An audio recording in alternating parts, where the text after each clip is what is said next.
মোৰ English learning YouTube channel আপোনালোকক স্বাগতম জনাইছোঁ। মোৰ শ্ৰদ্ধা ছাবস্ক্ৰাইবাৰ্ছ, ভিউৱাৰ্ছ আৰু ছাত্ৰ ছাত্ৰীসকল, বৰ্ডত আপোনালোকে দেখিবলৈ পাইছে কিছুমান সেন্টেন্স মই লিখিছোঁ 1 পৰা 9 লৈকে। এই গোটেইকেইটা আমি কি কৰিব লাগিব? নেৰেশ্যন কৰিব লাগিব।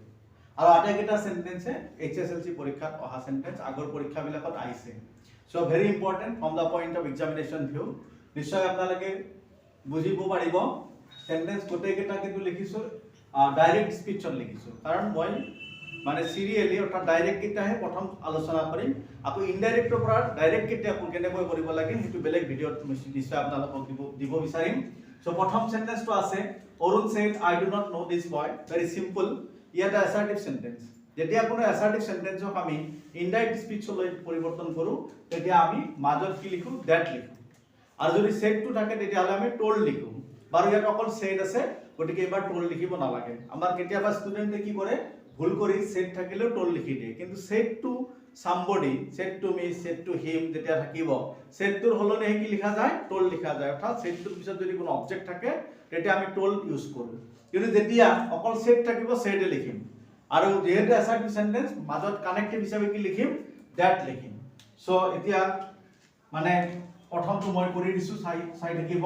অৰুণ সেড, তাৰপিছত কি আহিল? দ্যাট আহিল, কমা অৰ্ধ কমা গুচি যাব। আৰু এই সাবজেক্টটো কি হ'ব? পৰিৱৰ্তন হ'ব। যেটো প্ৰনাউন আছে এই প্ৰনাউনটো কিদৰে পৰিৱৰ্তন হ'ব? এইফালে কোনে কথাটো কৈ আছে? অৰুণে কৈ আছে, অৰ্থাৎ অৰুণ ইজ দা ৰিপৰ্টাৰ হিয়াৰ। গতিকে অৰুণে ৰিপৰ্ট কৰি আছে, গতিকে অৰুণে নিজে কৈ আছে, নিজক আই বুলি কৈছে। এতিয়া আমি অৰুণক কি ক'ম? অৰুণক আমি হি বুলি ক'ম, গতিকে আই উইল বি চেঞ্জড ইনটু হি। আৰু যেতিয়া দেখিবলৈ পাইছোঁ এইটো কি? ডু নট আছে, it is in present tense. গতিকে ডু নট প্ৰেজেন্ট টেন্সত আছে, ইয়াক কি টেন্স লিখিব লাগিব? পাষ্ট টেন্সত লিখিব লাগিব। কিয় পাষ্ট টেন্স লিখিম? আমাৰ ৰিপৰ্টিং ক্লজৰ যিটো ভাৰ্ব সেইটো সেড আছে, এইটো পাষ্ট টেন্সত আছে। আৰু পাষ্ট টেন্স থাকিলে এবাৰ টেন্সৰ পৰিৱৰ্তন হয়। প্ৰেজেন্ট টেন্স থাকিলে কি হ'ব? পাষ্ট টেন্সলৈ গুচি যাব। সো একেবাৰে easy. Arun said that he did not know. Did not যেতিয়া লিখিম তেতিয়া আৰু এইফালে যিটো মেইন ভাৰ্ব থাকিব তাৰ টেন্সৰ কোনো পৰিৱৰ্তন নহয়, কাৰণ ডিড নট লিখিলো টেন্সৰ পৰিৱৰ্তন হৈ গ'ল। গতিকে বৰ্ড ষ্টুডেণ্টে কেতিয়াবা কি কৰে? ডিড নট নিউ বা এই ভাৰ্বটোৰ পাষ্ট টেন্স ইউজ কৰিব বিচাৰে, কাৰণ টেন্সৰ পৰিৱৰ্তন হয় বুলি ভাবে। গতিকে ডুৰ পাষ্ট টেন্স আমি লিখিলো ডিড, আৰু অলৰেডি নেগেটিভ হৈ গ'ল। গতিকে মেইন ভাৰ্বটো তেতিয়া কি হ'ব? সিঙ্গুল অৰ্থাৎ ৰুট ফৰ্মত থাকিব, প্ৰেজেন্ট টেন্সতে থাকিব। গতিকে কি হ'ব? নই থাকিব। আকৌ আমি জানো যেতিয়া ডাইৰেক্ট স্পীচত দিছ থাকিব তাক আমি ইনডাইৰেক্ট স্পীচত কি লিখিব লাগে? দ্যাট লিখিব লাগে। সো ভেৰি সিম্পল, নিশ্চয় বুজি পালে। দ্যাট বয় লিখি দিলো, ই ইনডাইৰেক্ট স্পীচলৈ পৰিৱৰ্তন হৈ গ'ল। তো সেন্টেন্সটো কি হ'ল? Arun said that he did not know that boy. এটো 1998 HSLC ত আহিছিলে। আৰু ইয়াতে যিকেইটা সেন্টেন্স লিখিছো গোটেইকেইটা সেন্টেন্স আমাৰ HSLC আগৰ প্ৰিভিয়াস এক্সামিনেশ্যনত আহিছিলে। আৰু গোটেইকেইটা ইজি, পৰীক্ষাত ইমান টান বস্তু আপোনালোকক কৰিবলৈ দিয়া নহয়। সো সেকেন্ড সেন্টেন্সটো হ'ল I met someone yesterday, Anil said. এই সেন্টেন্সটো বহুত মানে ইম্পৰ্টেন্ট আৰু পপুলাৰো হয়। এইটো আমাৰ 1 নম্বৰটা ষ্টৰী আছিলে আগতে ক্লাছ 9-10ৰ, সেই কিতাপখনৰ পৰা দিয়া হৈছে, য'ত অনিল মেইন কেৰেক্টাৰ আছিলে। আৰু অনিলে তেওঁৰ যিটো ৰান্ধনি ৰাখিছিল তাৰ নাম হৰি সিং আছিলে। অনিলে হৰি সিঙৰ কথাটো কৈছিল, বাৰু আপোনালোকে কেতিয়াবা মানে পাব। এতিয়া আপোনাৰ ক্লাছ 10ৰ যিখন কিতাপ আছে সাপ্লিমেন্টেড, তাত ফিফথ ষ্টৰী বুলি আছে, সেই ষ্টৰীটোৰ পৰা এই সেন্টেন্সটো দিয়া হয়। যে নহওক অনিল সেড তাতে আছে, অনিল সেডটো ইফালে আনিলো, অৰ্থাৎ ৰিপৰ্টিং ক্লজটো সন্মুখত আনিলো। আৰু যেহেতু অ্যাসাৰ্টিভ সেন্টেন্স আগৰ নিচিনাই দ্যাট আহিব। এবাৰ অনিলক আমি কি বুলি মাতিম? হি বুলি ক'ম। গতিকে আই ঠাইত কি আহিব? হি আহিব। সো এবাৰ আপোনালোকে দেখিবলৈ পাইছে আই লগত কি আছে? মেড আছে। মেড মানে ইট ইজ পাষ্ট টেন্স। যেতিয়া পাষ্ট টেন্স থাকে তেতিয়া আমি সেই ভাৰ্বটোক পাষ্ট পাৰফেক্ট টেন্সত লিখিব লাগে। সো পাষ্ট পাৰফেক্ট মানে কি? সাবজেক্টৰ পিছত কি আহিব? হেড আহিব। সো পাষ্ট পাৰফেক্ট বুলি কোৱাৰ লগে লগে সদায় এটা আপোনালোকৰ টেন্সৰ নাম কোৱাৰ লগে লগে তাৰ পিকচাৰটো মনত পৰিব লাগিব। টেন্স মানে ষ্ট্ৰাকচাৰ। টেন্স মানে কি? ষ্ট্ৰাকচাৰটো কি? পাষ্ট পাৰফেক্ট বুলি কোৱাৰ লগে লগে সাবজেক্টৰ পিছত কি লিখিব লাগিব? হেড লিখিবই লাগিব। সো এইটো কি হ'ব? He had. আৰু ভাৰ্বৰ কি? Past participle. গতিকে মেকৰ পাষ্ট পাৰ্টিসিপল কি? মেক, মেড আছে, গতিকে হি হেড মেড। সাম আছে, সাম লিখিলো, বাকিখিনি কোনো কথা নাই, সাম মানি। ওকে, তাৰপিছত ইয়েষ্টাৰডে আছে, ইয়েষ্টাৰডেটো কি হ'ব? It is a time phrase. আৰু এটা টাইম বুজোৱা ৱৰ্ড।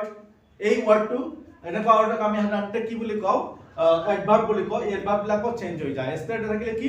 দা প্ৰিভিয়াছ ডে লিখিব লাগিব। কি লিখিব লাগিব? দা প্ৰিভিয়াছ ডে, নাইবা দা ডে বিফৰ।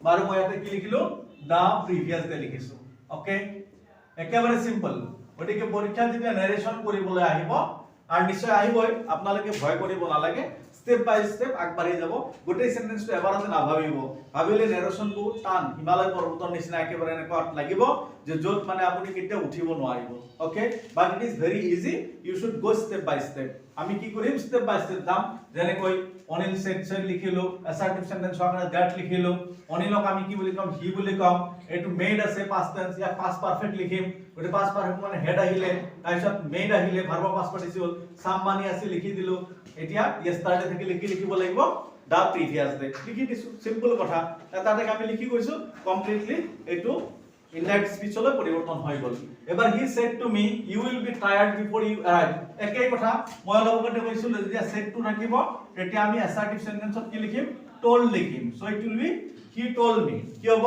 হি told me আৰু এইটো হল মি আৰু এই মি টু কাক বুজাইছে এই ইউ টু বুজাইছে তো মি মানে ইউ গটিকে এই ইউ টো এবাৰ কি আহিব আই হৈ যাব কাৰণ এই মি মানে ইউ হয় আৰু অ্যাসাৰ্টিভ সেন্টেন্সৰ কাৰণে দ্যাট লিখিলো আগৰ নিচিনাই আই লিখিলো সেল বা উইল থাকিলে কি লিখিম আমি সেল বা উইলৰ পাস্ট টেন্স কি লিখিম উড লিখিম সাধাৰণতে সেলৰ শুড হয় কিন্তু শুড আমি ইউজ নকৰো শুড তো মানে অব্লিগেশন টাইপ হয় যাৰ কাৰণে আমি উডে বেছিকে প্ৰিফাৰ কৰো গতিকে আই লগত কি আহিব উড আহিব হৈ গল বি আছে বি লিখিলো টায়াৰ্ড আছে টায়াৰ্ড লিখিলো বিফোৰ আছে লিখি দিলো তাৰপিছত ইউ মানে আকৌ কি হ'ব আই হ'ব কাৰণ এইটো ইউ যদি আই হৈছে এই ইউ টু কি হ'ব আই এইটো প্ৰেজেন্ট টেন্স আছে ইয়াত পাস্ট টেন্স লিখি দিলো সিম্পল লজিক গটিকে ইনডাইৰেক্ট স্পিচ হৈ গল গটিকে কি হল হি told me that I would be tired before I arrived একেবাৰে সহজ অৰ্থাৎ লাষ্টত এইটো প্ৰেজেন্ট টেন্সত আছিল পাস্ট টেন্স লিখি দিলো বাকি প্ৰনাউন বিলাক এই মতে চেঞ্জ হৈ গল হি আৰু মিৰ মতে চেঞ্জ হল অৰ্থাৎ ৰিপোৰ্টিং ক্লজৰ প্ৰনাউন মতে হে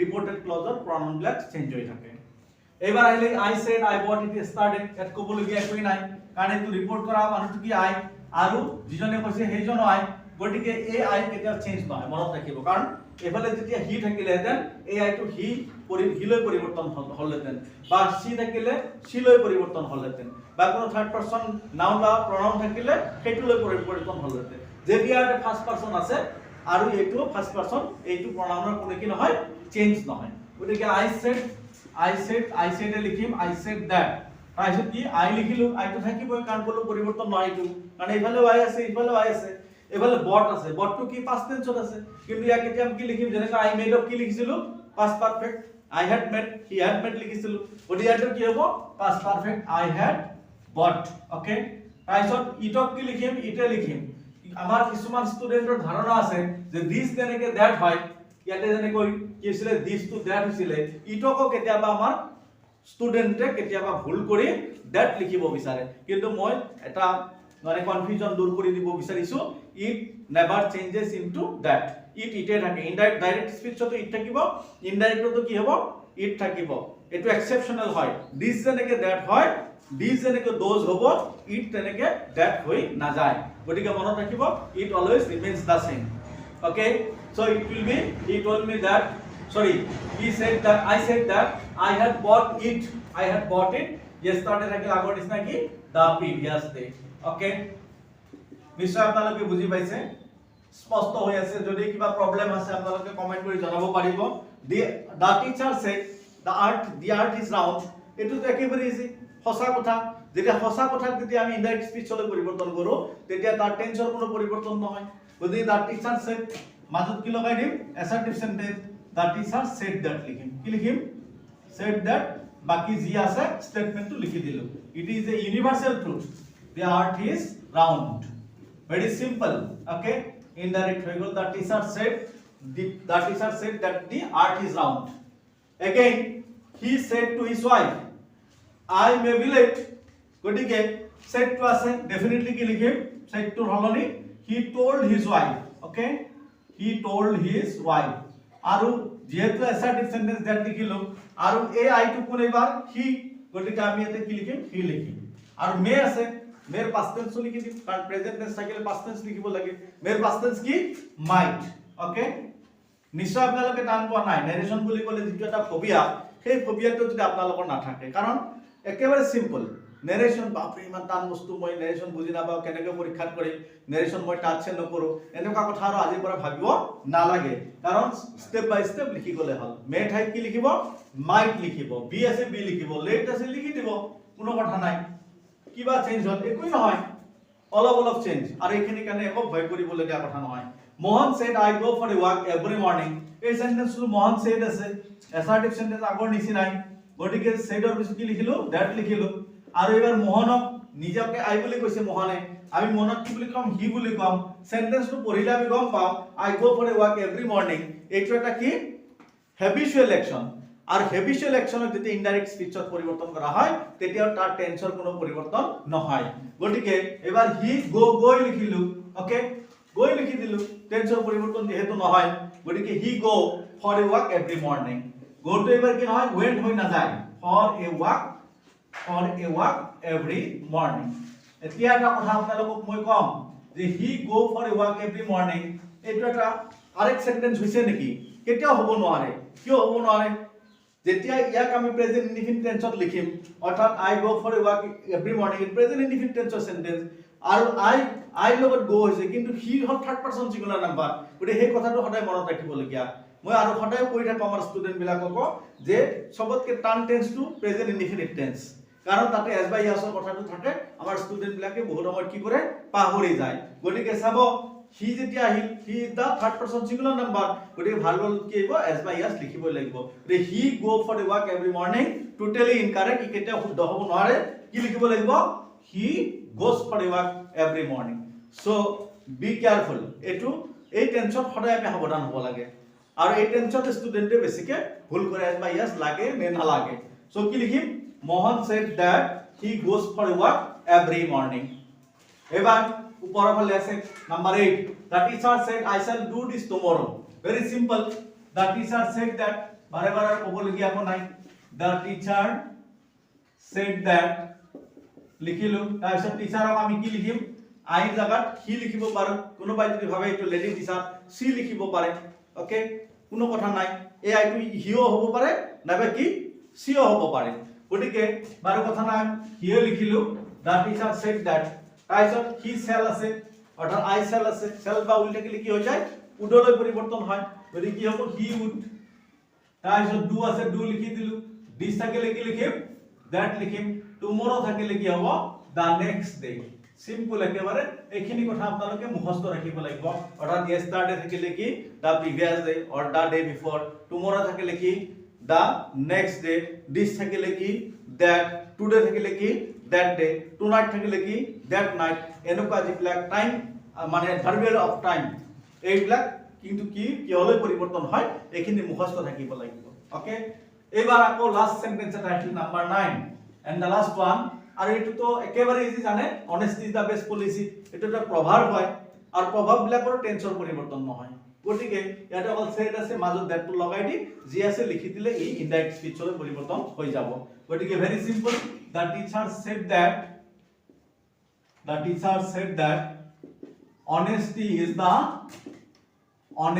is the best policy honesty is the best policy so more shorter subscribers viewers আৰু ছাত্ৰ ছাত্ৰীসকল নিশ্চয় মই যিখিনি কথা আপোনালোকক বুজাব বিচাৰিছো ডাইৰেক্ট স্পিচৰ পৰা ইনডাইৰেক্ট স্পিচলৈ গোটেইখিনি কথা আপোনালোকে বুজি পাইছে আৰু গোটেইকেইটা সেন্টেন্স পৰীক্ষাত অহা সেন্টেন্স যেনক মই ভিডিওটো শেষ কৰাৰ আগতে গৈ সেন্টেন্স কিটা মই আকৌ এবাৰ আপোনালোকক পঢ়ি দিছো কাৰণ এটা অলপ খিচিৰ মিচিৰ হৈ আছে সো প্ৰথমটো হ'ল Arun said I do not know this boy year indirect speech হ'ল Arun said that he did not know that boy আকৌ I made some money yesterday Onil said that he had made some money the day before or the previous day okay next he said to me you will be tired before you arrive etu ki hobo he told me that I would be tired before I arrived again I said I bought it yesterday I said that I had bought it the previous day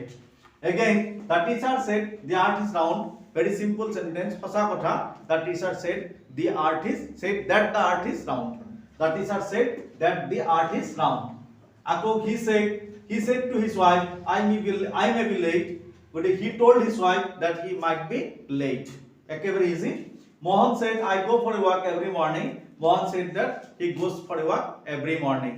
Okay. Ever number 8, the teacher said I shall do this tomorrow. The teacher said that he would do that the next day. Again, the teacher said honesty is the best policy. The teacher said that honesty is the best policy. So আজি ভিডিওটো মই এখিনিতে সমাপ্ত কৰিলো। আপোনালোকক ধন্যবাদ জ্ঞাপন কৰি মোৰ ভিডিওবিলাক চাই থকা কাৰণে আপোনালোকক ধন্যবাদ জ্ঞাপন কৰিছো।